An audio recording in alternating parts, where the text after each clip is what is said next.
আপোনালোকক এটা কথা কৈছোঁ ফৰেষ্ট বিভাগৰ বিষয়ে যে কিমানখিনি পদবিলাক খালী হৈ আছে। এতিয়া আপোনালোকক কি কৰিব লাগে, এতিয়াৰ পৰা আপোনালোকৰ ফিজিকেলটো ষ্টাৰ্ট কৰি দিব। যদি আপোনালোকে AFPF মানে অসম পুলিচৰ ফৰেষ্ট বেটেলিয়নৰ বিষয়ে মানে কিবা এটা জানিব বিচাৰিছে বা কিবা এটা ৰানিং বা ৰিটাৰ্ণৰ বিষয়ে কিবা এটা সুধিব বিচাৰিছে, সকলোখিনি আপোনালোকে সুধিব পাৰিব।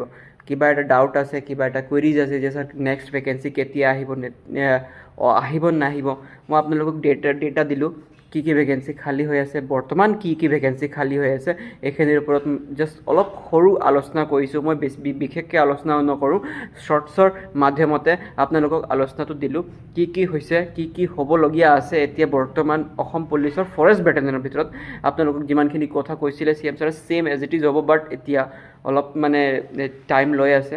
টাইমটো কিহৰ কাৰণে লৈ আছে মই এইটোও মই জনাই দিম আপোনালোকক যে কেনেকৈ হ'ব, ঠিক আছে। আৰু এটা শ্বৰ্টছত মই আপোনালোকক বুজাই দিম, ঠিক আছে, কেনেকৈ কি হৈ আছে, কেনেকৈ কি কৰিব লাগে।